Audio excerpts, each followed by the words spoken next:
2절 제가 읽겠습니다. 옛적에 선지자들로 여러 부분과 여러 모양으로 우리 조상들에게 말씀하신 하나님이 이 모든 날 마지막에 아들로 우리에게 말씀하셨으니 이 아들을 만유 후사로 세우시고 또 저로 말미암아 모든 세계를 지으셨느니라. 아멘. 우리 신은초 선교사님 나오셔서 하나님 말씀에 생명을 거십시오 라는 제목으로 하나님 말씀을 선포해 주시겠습니다.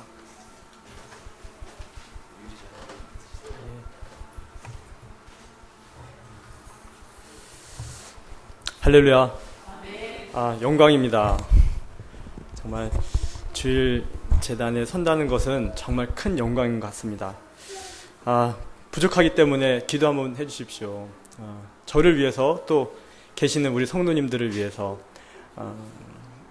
설교를 준비하다가 차를 몰고 오면서까지 하나님께 이제 기도하면서 하나님이 주시는 마음을 그대로 나누면 이 예배를 통하여서 우리 영혼에 그 각이 떠지는 구약의 제사가 있지 않습니까? 그 각이 떠지는 사건이 일어날 수 있겠다.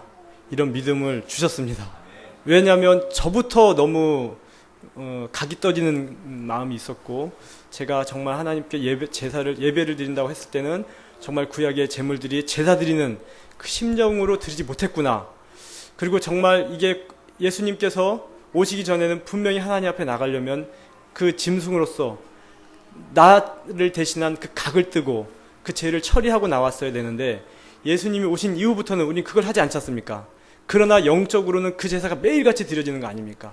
예배 때마다. 그래서 한번 예배를 말씀을 통하여 또 예배를 통하여 내 영혼이 각이 떠지고 그래서 하나님의 새로운 사람으로 지어져서 살 수 있도록 한번 기도하겠습니다. 할렐루야. 하나님 감사합니다. 주의 말씀으로 이 시간 선포하여 주시고 주의 영으로 나타내 주시고 역사하여 주셔서 이 귀한 거룩한 주일 예배 하나님 사모하여 왔고 하나님의 사람으로 살고자 온 이 주의 용사들이 아버지 먼저 그 인간의 찢기와 사람의 냄새와 그리고 그 세상의 기름기들을 아버지 하나님 제거하는 성령의 수술과 아버지의 성령의 제거하시는 그 역사하시는 칼을 내려주시옵소서. 전하는 저의 심장부터 저의 몸부터 저의 입술부터 그리고 저의 영혼 저의 그 보이지 않는 무식세계에 있는 그 악한 모든 것들로부터 다 제거하여 주시고 하나님이 정말 말씀과 새롭게 하심과 또 예언하시고 선포하시는 것으로 이 시간 새롭게 지어지고 예배에 정말 새로운 피조물로 다시 일어서기를 원하나이다. 하나님 역사하여 주시고 성령의 임재하여 주셔서 함께하여 주시옵소서. 예수님 이름으로 기도드렸습니다. 아멘. 할렐루야. 예, 하나님 말씀에 생명을 거십시오. 히브리서 1장 1절 2절 말씀입니다. 한 번 더 읽겠습니다. 옛적에 선지자들로 여러 부분과 여러 모양으로 우리 조상에게 말씀하신 하나님이 모든 마지막 날 마지막에 아들로 우리에게 말씀하셨으니 이 아들을 만유의 후사로 세우시고 또 저로 말미암아 모든 세계를 지으셨느니라. 아멘. 하나님께서는 옛날 옛적에 선지자들로 여러 부분, 여러 모양, 여러 방법으로 말씀하셨던 분이십니다. 그리고 이 모든 마지막 날에 이제는 그 세우신 예수님을 통하여 또 말씀하신다고 말씀을 하셨죠. 그래서 하나님께서는 오늘도 지금도 살아계셔서 말씀하시는 하나님인 걸 믿으시기 바랍니다. 하나님은 말씀하시는 하나님입니다. 특별히 예배 때 말씀을 하시죠. 아멘. 그래서 이 오늘 설교를 통하여 또 그 이전에 목사님 말씀을 통하여 계속 주시는 그 회개의 메시지를 통하여 은혜 받으시기를 축원드립니다. 예배에서 가장 중요한 것은 말씀입니다. 그런데요, 교회가 위기라는 소리를 듣습니다. 많이 들으시죠? 왜 그럴까? 교회 위기가 왜 그럴까? 교회 위기는 말씀을 듣는 위기에서 비롯됩니다. 성도들이 말씀에 대해서 더 이상의 기대도 없고 감격도 없이 하나님의 임재를 느끼지도 못하고 몸이 건조하게 타성에 젖어서 말씀을 듣는 그런 우리의 모습은 우리 심령을 살릴 수가 없습니다. 반대로 말씀이 회복되면요, 삶의 회복을 가져옵니다. 선지자 엘리야는요, 하나님 말씀 따라 이스라엘의 무너진 제단을 수축하여 기도하였고 그럴 때에 하늘로부터 불의 응답을 받았습니다. 우리는 말씀에 승리해야 하고 신앙생활도 승리하고 삶에서도 승리할 수 있습니다. 아멘. 말씀의 승리가 신앙생활의 승리고 말씀의 패배가 신앙생활의 패배를 가져옵니다. 쉽게 우리가 왜 예배 오십니까? 라고 물어보면 우리가 편하게 얘기하는 말이 예배 받으러 옵니다. 은혜 받으러 옵니다. 라고 얘기를 하죠. 은혜가 무엇입니까? 예, 목사님께서 지그시 날 바라봐 주시는 것, 그게 은혜입니까? 아니면 목사님이 이제 예배 다 끝나고 가실 때 뒤에서 악수해주는, 나 목사님이 악수해 주셨어, 날 알아주셨어, 그게 은혜입니까? 그것도 은혜죠. 그러나 진짜 은혜가 뭐라고요? 예배 때 말씀을 내가 들렸을 때, 하나님의 음성이 내한테 들렸을 때, 그것이 진짜 은혜라는 겁니다. 제가 혹여나 젊기 때문에 말을 좀 강하게 얘기할 수가 있습니다.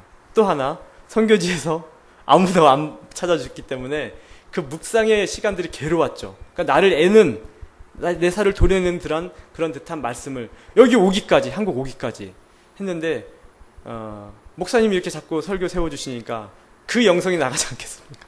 그래서 제가 절제를 합니다만, 그래도 혹여나 하나님이 나에게 정말 말씀하셔서 내 살을 애는 것, 그리고 나를 새 살을 돋게 하시는 것 같다고 하면 마음에 아멘 하시고 새롭게 되시기를 축원드리겠습니다.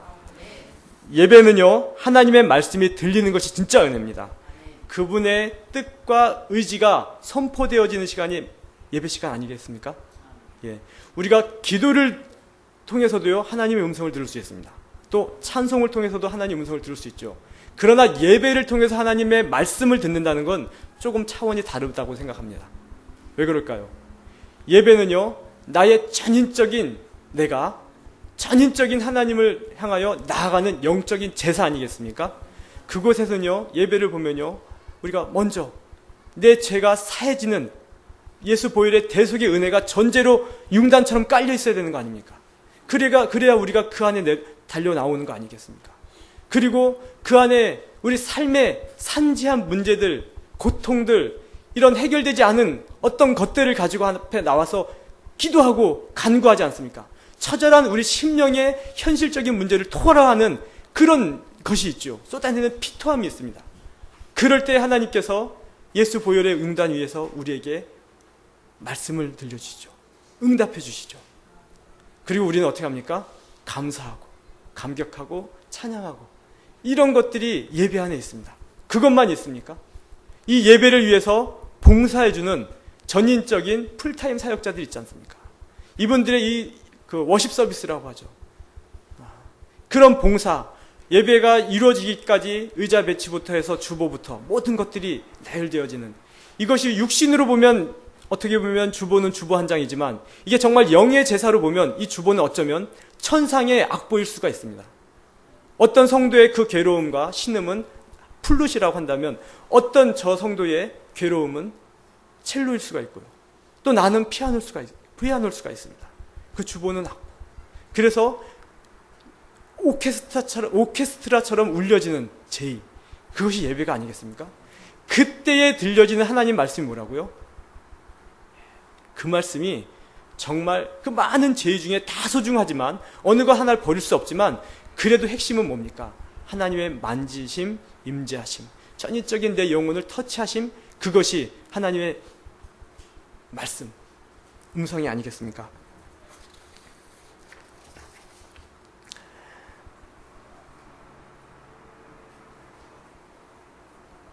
아까 서두에 얘기했지만요, 이 예배 시간에 하나님이 내 영혼에 들려진다는 것은 내가 듣기 좋고 내 어떤 문제가 해결되어지는 것도 있습니다만, 그곳에서 한 단계 더 깊이 들어갑니다. 꼭 내 응답이, 내 기도 제목이 응답되어야 하나님을 체험하고 기적을 봤다고 우리는 얘기할 때가 많아요. 하나님이 이런 기도했더니 이렇게 응답해 주셨어. 내가 우리 아들 대학교 들어가는 거, 또는 저 친구의 대학을 들어가는 걸 위해서 기도하고 예배드리면 했더니 그 친구가 붙었어. 하나님 응답해 주셨어. 또 나는 암 몇 기가 치료되었어. 이것도 기적이죠. 그러나요, 정말 기적은 뭔지 아십니까? 정말 기적은요, 하나님이 내가 그것이 기도해서 바뀌었다는 것도 바뀐 거지만 하나님이 나를 통해서 역사하셨다는 그 체험의 증거가 더 기적 아니겠습니까? 그것 때문에 전율을 느끼시는 거 아닌가요? 그렇지 않습니까? 내가 부자가 되고 기도해서 내가 옷을 몇 벌 다 입어서 전율을 느끼는 것이 아니라 내가 그걸 구했는데 그걸 하나님 들어주셨어요. 내가 그걸 예배 때 간구했는데 그 신음을 들으시고 하나님 응답해 주셨어요. 이것에 주는 전율을 하는 거 아닙니까? 하나님이 나와 함께 하셨고 나를 통해서 메시지를 줬는데 그것이 일어나는 것이 나타나는 걸 봤을 때 그게 정말 전율적인 거 아닙니까? 오늘 하나님께서 예배 때 나에게 말씀을 들려달라는 건 내 기도 제목의 응답도 되지만 더 나아가서 그것의 응답이 아니라고 얘기하고 싶습니다. 뭐라고요? 내 안에 하나님이 작업하고 계시고 내 안에서 나를 찌르시고 나를 수술하시고 후벼 파면서 나를 가만히 하나님 바라보지 못하게 만드는 그걸 드러내시는 그 하나님, 그 음성을 듣는 것, 그것이 예배가 아닐까요? 제가 이 묵상을 하면서 왔을 때 주여 먼저 저부터 쪼개주십시오. 그렇지 않습니까? 저 목사님 기도 말씀하셨지만 우리 안에 숨겨진 악한 성품들이 얼마나 많습니까? 우리 안에 드러나지 않은 그 무의식적으로 또는 일상 속에서 남이 안 볼 때 나타나는 그 죄성들이 얼마나 많습니까? 우린 그걸 여전히 가지고 와가지고 하나님 앞에 그거는 한 번도 응답해달라고 그것에 대한 말씀은 들려달라고 한 번도 안 하면서 그죠? 내 오른손에 내 왼손에 뭐가 있는지 이걸 들려달라고 기도하고 있는데 실상 내 안에 있는 이 더러운 죄의 찌꺼기들 이 회개할 덩어리들 이 기름의 이 어떤 그 응집된 것들을 하나님이 수술해 주십시오. 도려내 주십시오라고 그 음성 들려주십시오. 그것을 듣는 순간 정말 저는 살 것 같습니다라는 이것을 체험해야 되지 않냐는 말씀이죠. 이것이 정말 예배 시간에 들려져야 된다고 저는 생각합니다. 이것이 정말 하나님과 천사와 또 우리 영혼이 기뻐하는 제의가 아니겠습니까?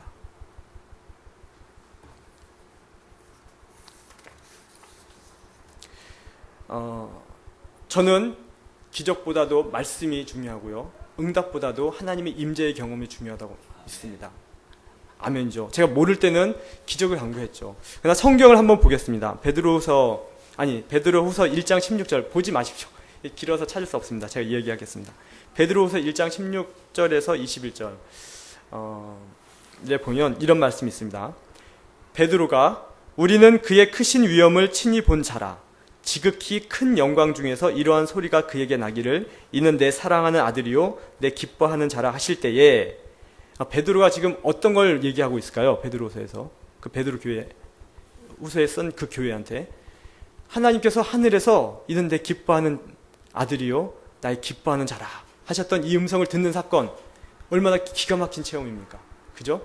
이것이 요단강에서도 일어났지만 이 베드로가 얘기하는 건 어디냐? 변화산 사건입니다. 저가 하나님 아버지께 존귀와 영광을 받으셨느니라. 이 소리는 우리가 저와 함께 거룩한 산에, 그죠? 그 거룩한 산에 있을 때에 변화산, 예수님이 변화되셨다고 하는 그 변화산 사건이죠. 하늘로서 나음을 들은 것이라. 이런 체험 해보신 적 있습니까?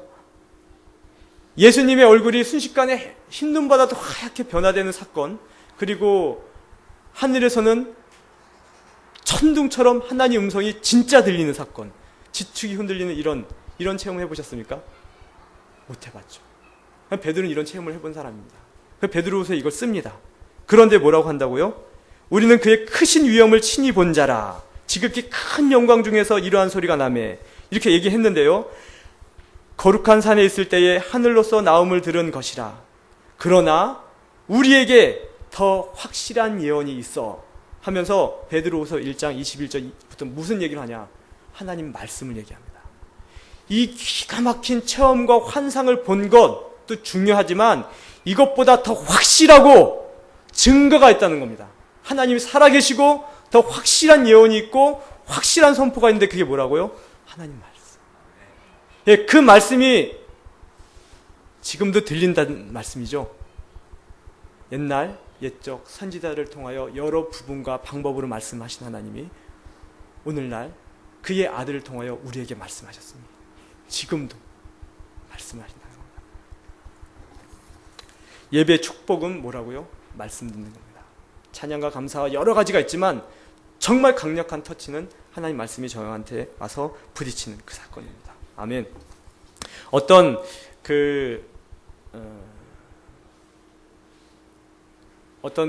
대안학교 교장 선생님의 간증을 우연히 들었습니다. 그분이 그런 얘기를 하시는 거예요. 자기는 바보였대요, 태어날 때. 근데 지금 교장 선생님이 되신 거죠. 바보였는데 어느 정도 바보냐? 초등학교 2학년, 3학년이 됐는데 무지개의 7색깔 무지개를 외우지를 못하셨대요. 그러니 형제들한테도 왕따 당하고 학교에서도 왕따 당하고 자기도 자꾸 성장해 갈수록 이게 뭡니까 하나님, 내 머리는 왜 이럽니까? 라고 그렇게 울고 불고 외로워하고 괴로워했대요. 그러다가 말씀을 어떻게 보게 되면서 하나님께서 지혜를 주는 사건을 경험했답니다. 이 바보가 하나님 말씀을 들으면서 너는 내가 그렇게 지은 이유가 있어. 너는 말이야 너에게 통해서 내가 하고 싶은 일이 있어. 이 음성을 들으셨대요. 근데 이 바보가 그때부터 이 말씀을 붙잡고 기도하고 그래 나에겐 하나님의 특별한 이유가 있는 거야 하고 초등학교 때 눈물로써 기도했대요. 바보여서. 근데 그가 지금은 서울대를 나오고 그 다음에 대안학교 교장 선생님이 되고 많은 사람들 특별하게 하나님 그런 바보 같은 학생들을 하나님 사람으로 바꾸는 그런 대안학교를 하시는 간증을 들었어요. 그분이 뭐라고 얘기하는 줄 아십니까? 하나님에게는 뜻이 있습니다. 의지가 있습니다. 계획이 있습니다. 이걸 믿으십니까? 라고 학부의 형들한테 이야기를 해요.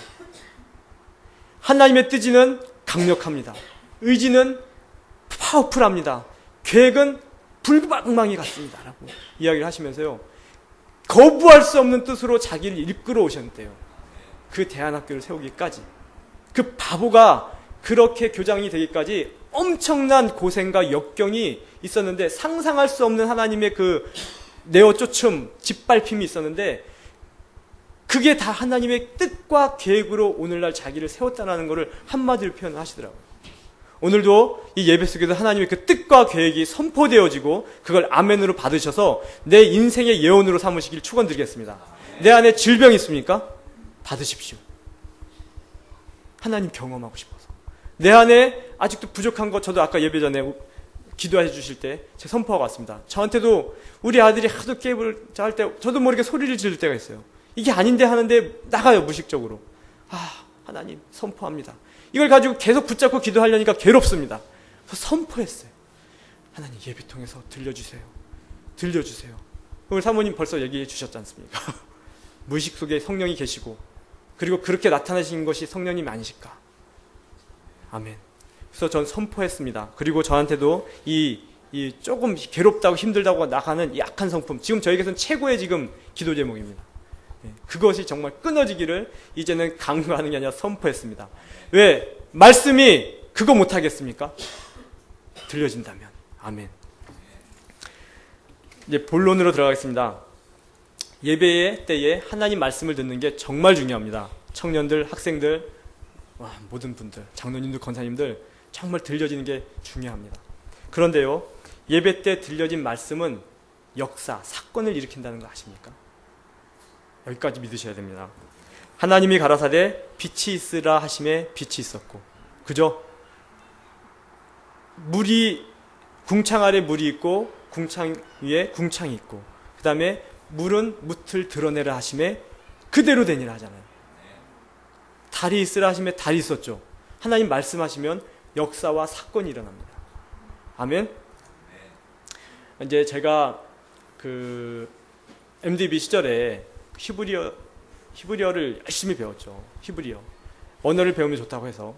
그래도 머리가 딸리니까 잘 안 됩니다. 근데 그 수업 시간에 하나 잊혀지지 않는 그 히브리 교수님의 그 단어 설명을 듣고 제가 정말 최소한 인생의 몇 년은 바뀌었습니다. 그 말씀을 한번 나누려고 합니다.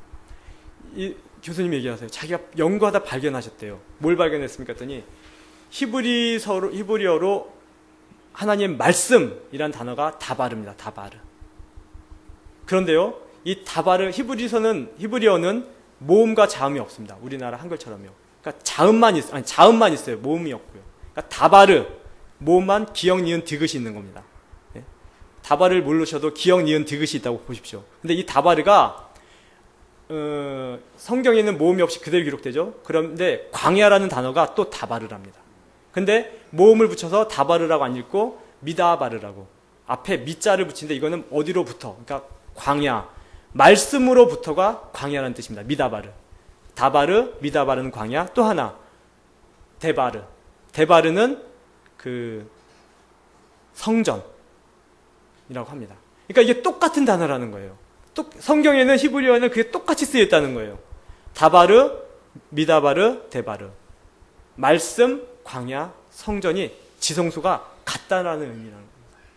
그래서 당신이 그거에 대해서 설명해 주실 때 저도 묵상하면서 제 영혼의 뚜껑이 열리기 시작했어요. 보십시오. 하나님 말씀이 어디서 들린다고요? 광야입니다. 미다바르. 똑같은 얘기입니다. 말씀이 어디 있다고요? 미다바르에 있습니다. 광야에 있는 거예요. 광야에서 하나님 말씀이 들리는 겁니다. 내가 내 영혼이 춥고 괴롭고 광야에 뭐가 있습니까? 물이 있습니까? 나무가 있습니까? 시랑이와 여우가 있겠죠. 그런 것들도 없는 광야가 있습니다. 그런 맨 땅의 광야. 예? 온기도 없고요. 으스만 그런 광야에서 하나님의 말씀이 들린다는 겁니다. 내 영혼이 추울 때요. 내 영혼이 힘들 때요. 내가 어려울 때 그게 들린다는 겁니다. 저는 하나님 말씀 가운데 이런 말씀을 그 예언서 읽다가 들은 게 있어요. 내 말이 불이 되고 그들이 나무가 되리니 이 불이 나가서 그 나무를 사르리라. 이 어느 예언서의 말씀인데 처음에 저는 그 말씀을 하나님의 말씀이 떨어지면 내가 불 받는 거구나. 그 불이 나를 사르니까 이렇게 해석했어요. 그런데요, 그 예언서를 그 단동에 있을 때 이 얘기를 하면 안 되는데 녹화되니까 예언서를 읽을 때 거기를 보니까 그게 뭐냐? 제 하나님 말씀을 아주 안 듣는, 아무리 얘기해줘도 안 듣는 그 무리들한테 얘기하는 거예요. 이스라엘 백성들한테 들려줘도 또 딴짓하고, 들려줘도 고기 내달라고 하고, 들려줘도 물 달라고 하고, 들려줘도 원망하는 그 백성들한테 이젠 하나님께서 뭐라고요? 예언자를 통해서 내 말이 불이 되고 그들은 나무가 되리니 듣지 않는 그들이 이제는 어떻게 된다고요? 내 말이 태워서 그를 듣게 만들리라. 그거죠. 억어시켜서, 거역시켜서, 꺾어서 순종시키는 그 말씀. 그러니까 내가 어떻게 해요? 하나님 말씀은요, 인터넷 이렇게 뒤지면서 들어서 들리는 게 아닙니다. 자동차 운전하다가 우연히 듣는 노래와 함께 나오는 말씀. 지금 말씀의 홍수 아닙니까? 어디 가서 들어도요. 쪽지로도 듣고 카톡으로 듣고 뭐로도 듣고 하는데 정말 내가 이런 불살름, 쪼개짐, 깨어짐, 하나님의 그 불이 나의 그 거역하는 그것들을 태우는 이 불에 태움이 없는 그런 전제가 없는 들려지는 말씀은요, 휴지 조각에 불과하다고 생각해 본 적 없습니까? 그러고서 나는 말씀 3시간 들었습니다. 4시간 들었습니다. 이게 될까요? 안 됩니다. 내 속을 후벼파고 나를 태우는 그 하나님의 불의 사건, 그것을 사모하는 그 간절한 낮아짐, 광야에서 있는 사람만이 그게 가능하지 않을까요? 광야에 없는데 어떻게 그걸 바라보겠습니까? 예수님께서 세례 요한에게 이스라엘 백성들한테 얘기하죠. 너희가 무엇을 보려고 광야에 나갔더냐? 광야에 나간 사람들은 예수님을 기대한 사람들입니다. 세례 요한한테 메시아가 오십니까? 온다고 하니까요. 그 얘기를 들으러 간 사람들이 광야로 나갔어요. 근데 예수님 뭐라고 했다고요? 너희가 무엇을 보러 광야에 나갔더냐? 너희가 궁궐에서 먹는 식사들, 궁궐의 화려한 집들, 그 따뜻한 그 온기들, 그것을 보려고 너희가 광야에 나왔더냐? 아니다. 광야는 소리밖에 없습니다. 그 외침, 세례 요한의 외침, 너는 주의 길을 예비하라, 왕의 길을 예비하라는 그 외침을 들을 수 있는 그 자리는 돌과 흙밖에 없었어요. 그곳에 나온 사람들은 돌처럼 흙처럼 되어야만 들려지는 겁니다. 그렇지 않을까요? 아멘. 아멘 좀 해주십시오. 예, 아멘 해주십시오. 한 번 더.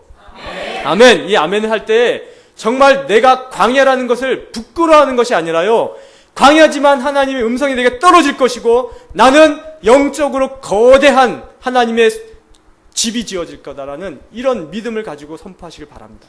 아멘. 그 작업을 하셔야 됩니다. 하나님의 말씀은 미다바르, 광야에서 들려줍니다.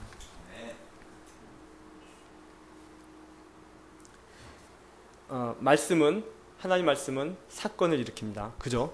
말씀이 빛이 있으라 하심에 빛이 있었죠. 히브리서 1장 1, 2절에 보면은요. 히브리서 1장 1, 2절인가요? 믿음은 저기 있습니다. 믿음은 11장 1, 2절에 보면 믿음은 바라는 것들의 실상이라는 말씀이 있죠. 예. 믿음이 뭐라고요?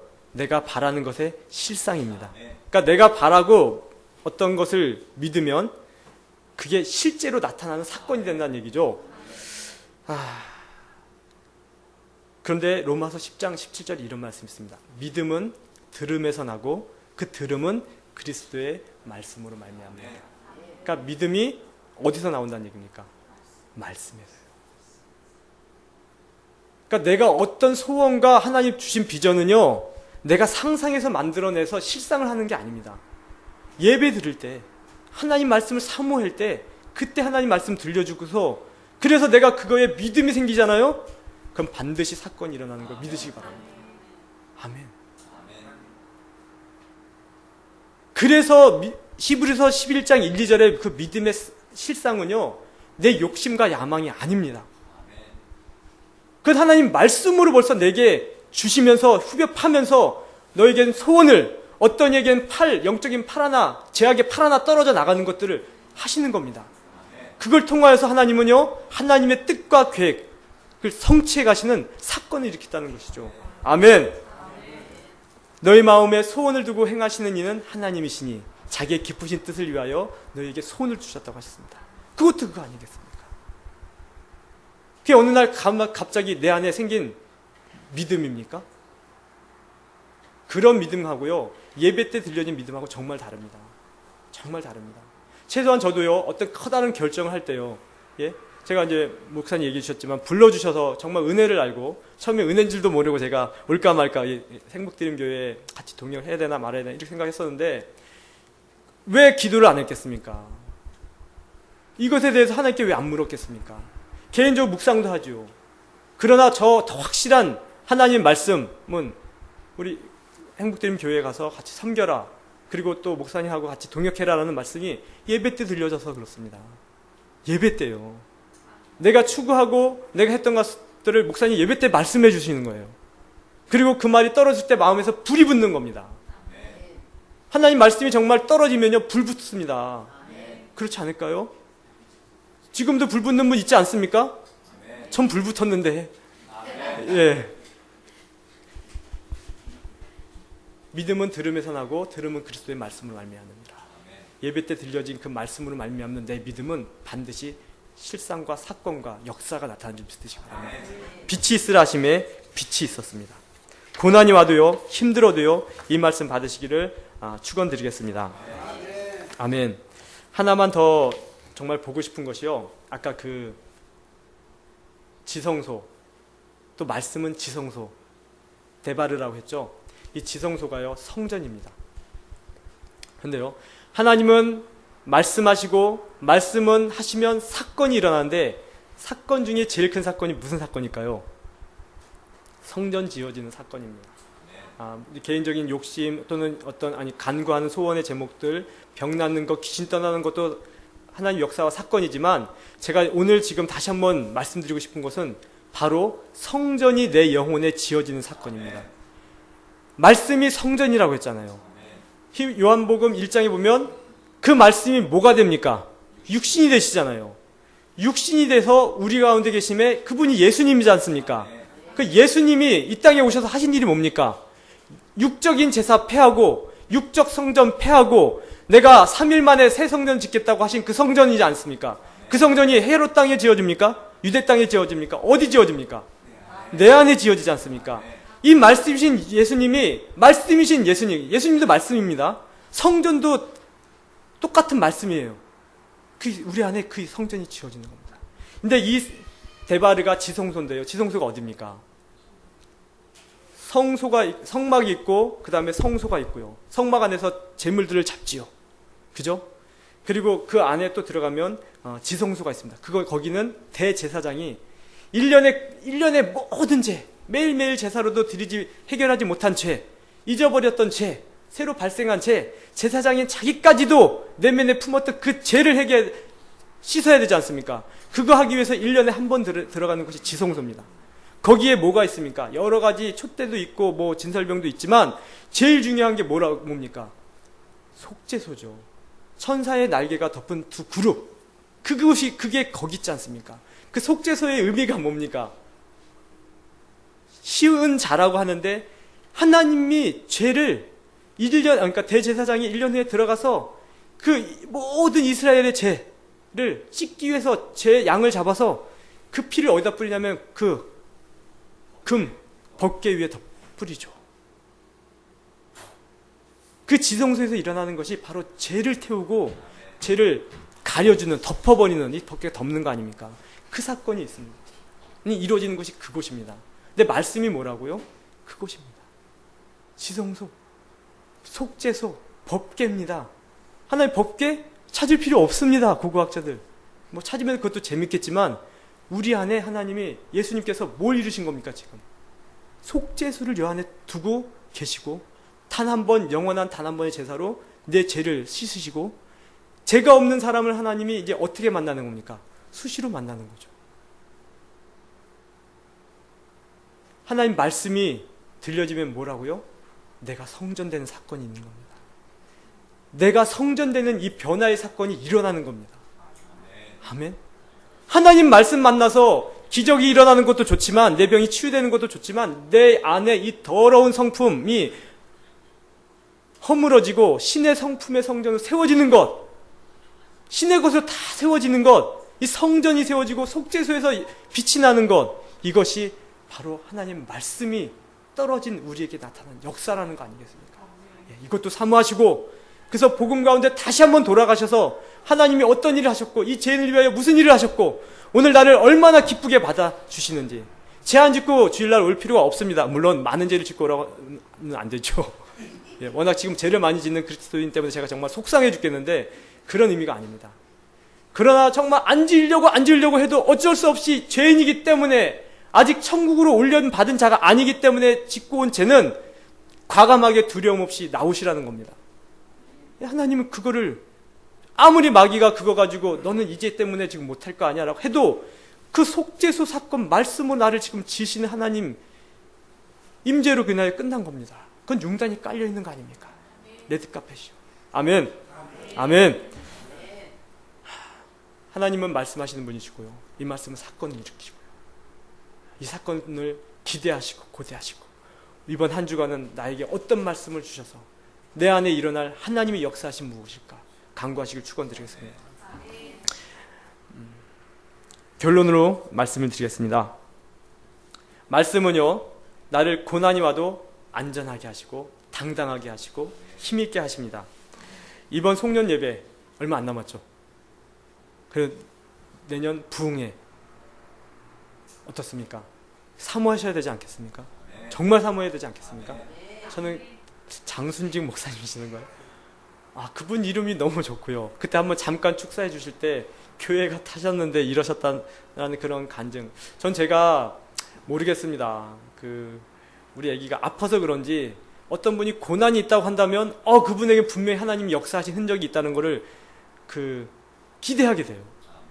근데 그분이 지금 오신다는 거 아닙니까? 이름도 순지가 아니십니까? 네? 하나님의 직무를 감당하다가 돌아가실 각오가 되신 것 같은데, 그분이 분명히 하나님께서 계획하시지 않겠습니까? 하나님이 뜻과 계획이 있습니다. 매년 매해에 드려지는 거라고 절대 생각하지 마십시오. 그냥 매년 다람쥐 쳇바퀴처럼 돌아온다고 하면 신년의 1월 1일이 이렇게 올 것 같습니다. 아까 예배 중에 하나님 정말 잠깐 주셨어요. 신년의 1월 1일, 이게 시인이라고 생각해 보십시오. 이 신년의 1월 1일이 시를 짓습니다. 이렇게. 나는 어제의 출현. 신년 새 1월 1일이라고 사람들은 새 것만 내게서 찾는다. 그렇습니까? 1월 1일이 바뀌면 과거는 다 없어지고 나는 새로운 계획만 세우려고 하는데, 실상은 어제의 내가 계속 이어져 오는 거 아닙니까? 그런데요, 아직 신년이 오지 않았죠? 하나님이 우리에게 선포해 주지 않습니까? 새로운 신년? 2014년에 지금 예언을 해주는 거 아닙니까? 이런 계획을 잊고 이게 내 뜻이야. 정말 10년 1월 1일처럼 날짜 하나 붙잡고서 나는 새로운 사람이 되었다고 하지 말고 지금부터 준비하고 사모해서 정말 하나님 말씀으로 신년에 새로워지십시오. 이걸 간구해 보십시오. 정말 청년은 실업 문제든 직업 문제든 배우자 문제든 부모님 문제든 영혼구원 문제든 붙잡고 이 시간에 문을 두드리십시오. 또 장로님, 권사님 다 되는 거 아닙니까? 우리 목사님 말씀하시는데 저는 이제 저 말씀을 들으면 이제 뜨거워지기 시작했어요. 3,003만요? 33,000이 아니라 3,003만이에요. 그런데 그 말씀을 들을 때, 저 비전을 이뤄야지라는 말씀이 안 들어갑니까? 그렇게 생각하면 여기 계신 분은 이미 지금 선택된 분 아닌가요? 예? 어디서든 선교사가 될 수가 있습니다. 예, 그러려면 이때부터 준비하셔야죠. 송구영신 때부터, 신년의 부흥회 때부터 다르게 준비하셔야죠. 예, 이전에는 아까 말한 대로 주일 예배도 혹시나 인터넷에 들리는 예배처럼 들으셨다면 바뀌어야죠. 예, 그런 사모함과 기대함이 있어야죠. 내 살을 애우고 내 그 더러운 것을 드러내 보여서 하나님 앞에 저 좀 수술해 주십시오. 원래 구약의 제문은 그렇게 각을 떠지지 않았습니까? 왜 나는 각이 안 떠집니까? 왜 나는 고상하게 옵니까? 왜 나는 고상하게 기도하고 왜 나는 고상하게 옵니까? 이번 주 가운데서도 저쪽에서 오신 사람을 한 명 만났어요. 어찌나 뜨겁던지 이분은요 이단한테 전도를 받았어요. 근데 이단한테 전도를 받았는데 이단을 치고 나왔어요. 그래서 당신은 그런 말씀을 어떻게 배웠습니까? 했더니 하나님 말씀 중에 주시는데 이단이 틀린 걸 알려주셨대요. 어떻게 해요? 많은 얘기를 해줬는데 한 얘기만 얘기하면 무드셀라인가요? 969살을 살죠. 그 JMS 그 나이는 원래 그때 당시에 한 달은 12일이었다고 한답니다. 그래서 12달 한 달이 30일이 아니라 지금 같은 30일이 아니라 1일 이렇게 계산하나? 아무튼 그래가지고 969세를 12로 나눠야 된다고. 나누면 80 몇 세가 나온대요. 그러니까 요즘 시대랑 같으니까 그런 영적인 의미가 있다고 해석을 해주더래요. 처음에 그런 줄 알았대요. 근데 말씀은 있는데 하나님이 빛을 주시는데 근데 그때 당시에 아브라함도 있고 나이도 나오고 다 사라 나오는데 사라가 그러면은 나이가 몇 살에 임신했죠? 예. 12로 나누니까 8살? 그럼 사라가 8살에 임신했어? 그때 그 여성의 징조가 나타났고 임신할 수 있었던 거야? 이렇게 알려주시더래요. 그래서 그걸 물었대요. 아니 똑같이 하나님의 진리는 정말 1점의 1핵도 변함이 없는데 안 받은 분이 그렇게 얘기를 하는 거예요. 변함이 없을 텐데 진리라는 건 우리가 대통령을 만나는 거지 장관 만나고 이렇게 얘기하더라고요. 장관 만나고 뭐 만나냐? 내가 보는 건 대통령인데 대통령만은 흐트러짐이 없는 거 아니냐? 근데 진리라는 건 흐트러짐이 없는 건데 여기서 이거 하나 틀리면 다 틀리는 거 아니냐? 이게 어떻게 말이 맞냐? 이렇게 나왔대요. 그러고서 당신이 이것을 해석했을 때 나오라고 했대요. 그리고 또 다른 교회를 찾아갔는데 그곳은 어디냐? 하나님의 교회? 또 이단. 또 갔는데 신천지. 그런데 거기서 4명, 3명을 끌고 나왔대요. 왜? 그런 말씀으로. 근데 이분이 정말 하나님 믿은 지 이제 2년밖에 안 됐는데, 그래서 제가 이분은 하나님이 그 어떤 그 지혜를 주신 것 같아요. 그래서 누구한테 이단한테 전도받고 이단을 치고 나가고 이단을 자기가 전도하기 위해서 기도하고 있대요. 그러다가 이제 1년 전에 어떤 교회를 만나서 그 교회에서 이제 자기가 이제 정상적인 교회를 만나서 그 예배를 드린다고 하는데 그런 여하튼요 하나님이 그렇게 변화하시는 사건을 보면 우리에게도 역사할 수 있습니다. 우리는 그분보다 더 많이 배웠지 않습니까? 그분이 그런 얘기를 하면 그 교회 성도들이 얘기한대요. 와, 나는 30년 됐는데 네 2년 됐는데 이렇게 되나? 정말 대단하다 네 믿음 대단하다 하는데 이분이 뭐라고 하는지 아십니까? 화를 낸대요. 그 강한 말투로. 그런 말 하지 마세요. 아니 30년 된 사람은 나보다 더 멋져야지. 이제 2년 된 사람 부럽다고 한다면 난 도대체 어떻게 신앙생활을 하라는 겁니까? 이렇게. 그렇지 않습니까? 예, 저희 빨리 각성해야 됩니다. 하나님 그런 분들 이렇게 세워주시는 게 우리 정말 각성해야 됩니다. 우린 용사가 되어야 되고요. 우린 정말 선교사, 군사가 되어야 됩니다. 예. 마지막 예화 하나만 하고 마치도록 하겠습니다. 미국의 언론인이며 교과서 편찬가고 영어 사전 출판사인 데니엘 웹스터 영어 사전 아시죠? 예. 그 웹스터라는 사람이 독실한 기독교인이라고 합니다. 근데 결코 주일 예배를 빠지지 않는데요. 근데 이제 유명해졌지 않습니까? 그때서부터 이 사람은 어느 교회를 가냐? 지방에 있는 1시간, 2시간 떨어져 있는 지방의 교회 가서 말씀을 꼭 듣고 오는 거예요. 그래서 사람들이 물었답니다. 왜 당신이 큰 먼 지방에까지 가서 시간 보내고 수고합니까? 그랬더니 그분이 뭐라고 했는지 아십니까? 내 얼굴을 아는 교회에 가면 목사님들이 나를 의식해서 유명 인사 웹스터에게 설교를 합니다. 그러나 나를 모르는 지방에 가면 죄인 웹스터가 어떻게 변화되어야 하는지를 설교합니다. 그래서 저는 지방에 간다는 거예요. 찔리는 거 없습니까? 혹시 우리 큰 교회 목사님 설교, 큰 교회 혹시 사모하신 분 있습니까? 극단과 극단끼리는 서로 통하는 게 있어요. 유명한 웹스터, 그럼 무명한 우리입니다. 극단은 서로 통하는 게 있습니다. 한 끗 차이입니다. 우리가 유명한 교회 가면요, 무명인 우리에게 맞는 설교 안 떨어집니다. 관심나 있습니까? 내 영혼 10,000명, 20,000명, 1,000명, 500명 모이는 교회에 한번 가보십시오. 드러나면 압니까? 그 목사님이 나에 관계된 설교 한 토시라도 던져줄 수 있을 것 같습니까? 그런데 나는 그곳에 가서 유명한 목사님의 말씀을 듣고 자란 유명한 양이라고 생각하지 마십시오. 절대 그런 데 가가지고 안 들립니다. 웹스터 같이요, 죄인 웹스터에게 설교하는 교회를 가셔야 됩니다. 하나님 우리 주신 이게 축복입니다. 정말 축복입니다. 아시고요, 사모하십시오. 정말 간절히 구하십시오. 지금도 하나님 말씀하시는 거 아닙니까? 저에게도 말씀하시는 거 아니겠습니까? 아멘. 주일 예배, 또 송년 예배, 신년 부흥에 하나님이 특별한 외식을 주는 시간이라고 생각하시고 사모하시길 축원드리겠습니다. 기도하겠습니다.